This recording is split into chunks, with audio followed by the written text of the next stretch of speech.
My name is Vexthal Iridan, former junior adjutant to the Galactic Council of the Seven Systems. I say former, because there isn't much of a council left to serve anymore. I'm recording this testimony as a warning to whatever civilizations might rise after us. It began with what the council thought was routine business, cataloging and assessing a newly discovered intelligent species on a small blue planet in an unremarkable solar system. The vote was unanimous. Humans were deemed incompatible with galactic harmony, based on their short history filled with violence and self-destruction. Their potential was considered minimal, their threat level negligible. Protocol dictated a standard planetary quarantine, but Vice Chancellor Dr. Omak pushed for something more permanent. These humans, he proclaimed with that smug expression I'd grown to detest, represent a chaotic element that could destabilize neighboring sectors within millennia. Prevention now avoids correction later. I voiced my objection, the only one in the chamber. We should observe longer. Their development trajectory shows promise despite setbacks. Arch-Chancellor Lumina dismissed me with a flick of her luminescent tentacles. The assessment is complete, Junior Adjutant. The Pax Galactica cannot risk another Krell incident. They deployed the suppression fleet, 50 warships carrying enough firepower to reduce Earth's civilization to ash without destroying the biosphere. The plan was elegantly cruel. Strategic strikes to collapse human infrastructure, followed by periodic bombardments to prevent recovery, eventually reducing humans to a pre-technological state. I watched from my station as the fleet entered Earth's solar system, confident in their technological superiority. Our sensors indicated Earth had noticed our approach, their primitive detection systems lighting up, their communications becoming frantic. The council chambers displayed the feed when Fleet Commander Razix broadcasted the Declaration of Judgment. What happened next shattered 6,000 years of Galactic Council doctrine. The humans didn't beg. They didn't capitulate. Within hours of our arrival, they had unified in a way our behavioral models deemed impossible. Their response came not from their governments, but from a single human female voice, transmitted on all frequencies. To the alien fleet approaching Earth, we reject your judgment. We deny your authority, and we will defend our home. Razix laughed. The council chambers echoed with similar amusement. I alone felt a chill creep down my spine as the suppression fleet moved into attack formation. None of us realized that humans had been watching the stars far more carefully than we'd thought. None of us knew they had prepared for this day, not with hope, but with determination born from their own bloody history. None of us understood what we had just awakened. The first strike came not from our fleet, but from the darkness of the outer solar system. 6 suppression ships simply vanished from our sensors. Commander Razix diverted a scout vessel to investigate, only for it to transmit a single image before being destroyed. A cloud of thousands of small, crude, but devastatingly effective human weaponry. Kinetic missiles accelerated to near-relativistic speeds. Impossible, Arch-Chancellor Lumina whispered beside me.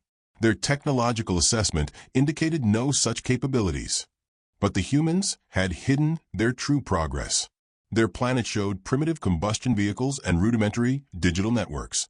But in the shadows they had built something else entirely. A defense system designed specifically to counter technologically superior invaders.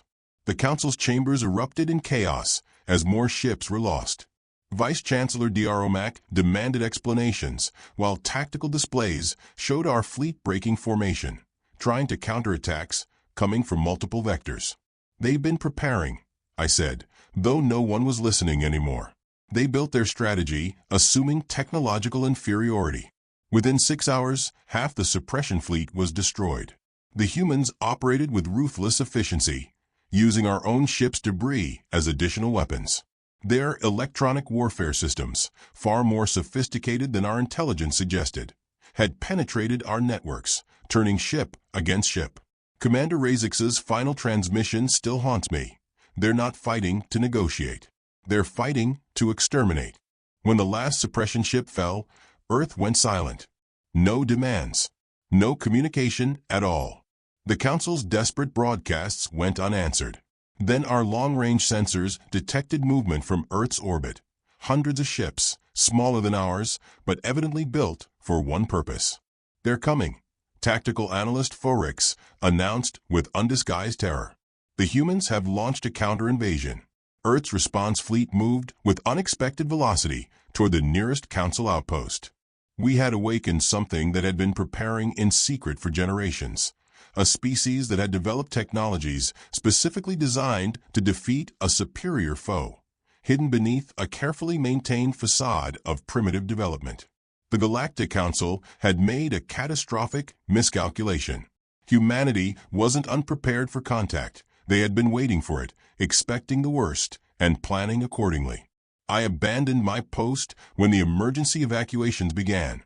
The mighty Galactic Capital Station, home to representatives from 300 species, dissolved into panic as news of a human counteroffensive spread.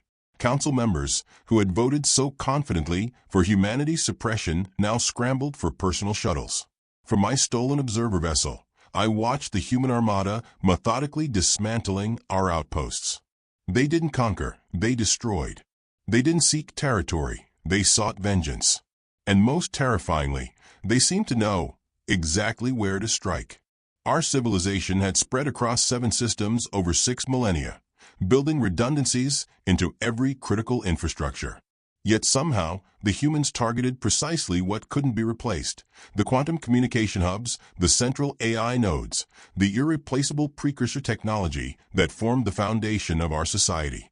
I intercepted a transmission between human vessels, the first clear communication since their counterattack began. Their commander, who identified herself only as Admiral Tavrisi, spoke with cold clarity. "Remember the directive. The Council dies to the last member. Their subject worlds are not targets unless they resist. This isn't conquest, it's justice." The systematic hunt for Council members proceeded with disturbing precision. Humans had apparently infiltrated our networks long before we discovered them, collecting data on every Council member, their homeworlds, their escape protocols. Arch-Chancellor Lumina was found hiding on Nexus Prime. Vice-Chancellor Diaromac's ship was intercepted near the Crimson Nebula. One by one, those who had voted for humanity's suppression were captured or killed. The subject worlds of the Galactic Council, seeing the unprecedented military prowess of these humans, largely chose neutrality.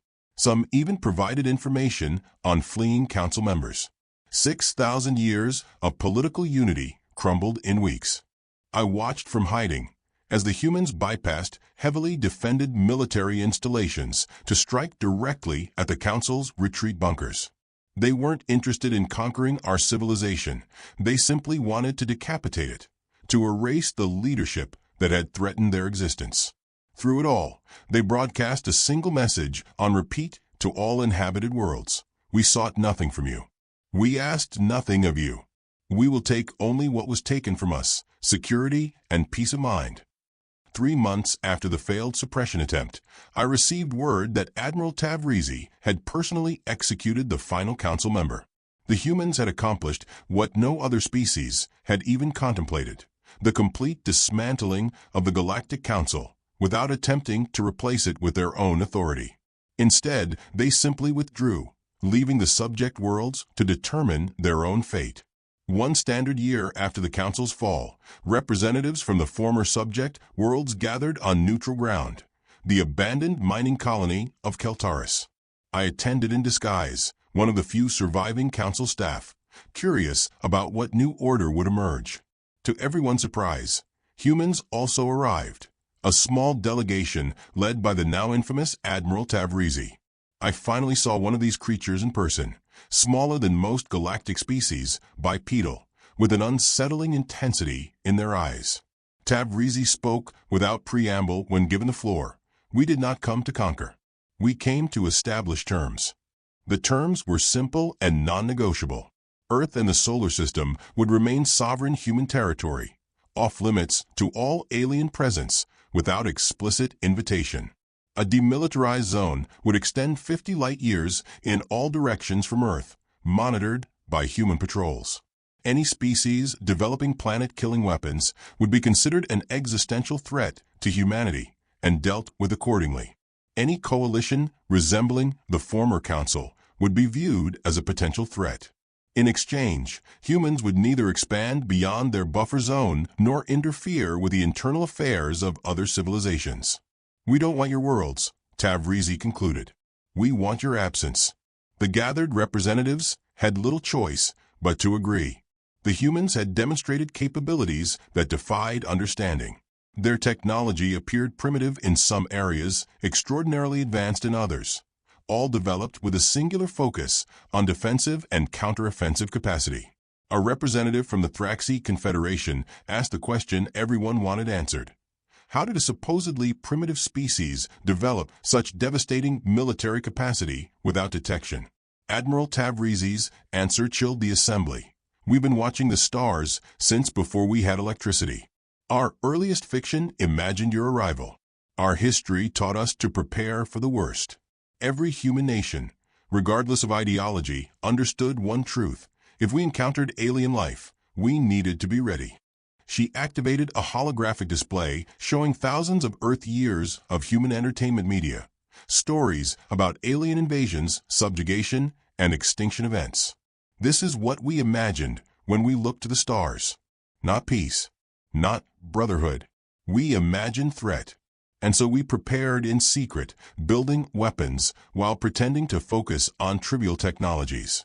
The Council confirmed our worst fears when they arrived.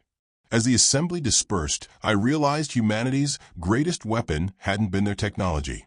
It had been their perspective.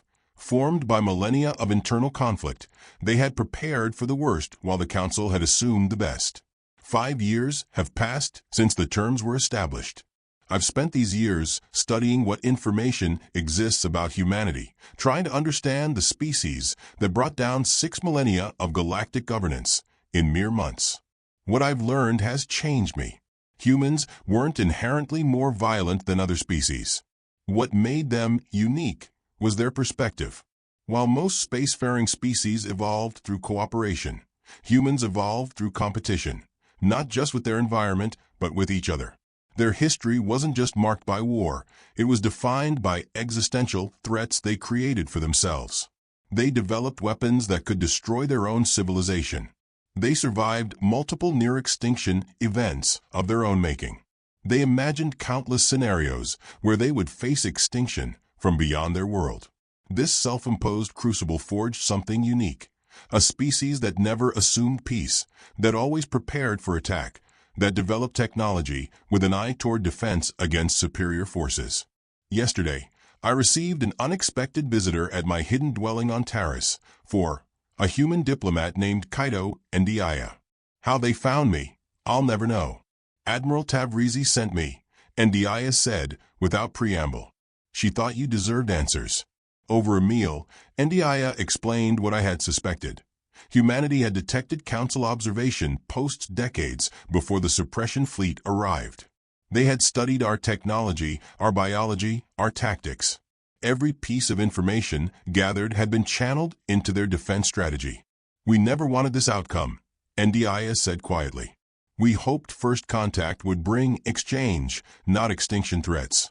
The Council forced our hand." As dawn broke, Ndiaye handed me a small device, an invitation to Earth. "Admiral Tavrisi thinks you understood us when no one else did. She's offering you asylum and a position as cultural liaison. Today, I prepare to leave for Earth, the first non-human officially invited to their homeworld. I go not as a representative of a fallen council, but as a witness to a profound truth. The Galactic Council's greatest mistake wasn't underestimating human technology or military prowess. It was failing to understand that a species that had nearly destroyed itself countless times would have built countless ways to prevent others from doing the same. The stars have grown darker since humanity revealed itself, but perhaps this darkness precedes a new kind of dawn, one where understanding, not dominance, guides our interaction with a species that taught the galaxy its most painful lesson. The lesson is simple: never threaten a species that has spent its entire history threatening itself. they will have prepared for you in ways you cannot imagine. This is Vexthal Iridan, last servant of the Galactic Council, signing off as I journey to meet humanity on their terms, not as conquered or conqueror, but as the first of what I hope will be many bridges between worlds. Perhaps that's the most surprising twist in this cosmic tragedy, that from the ashes of the Council's arrogance might rise something better than what came before.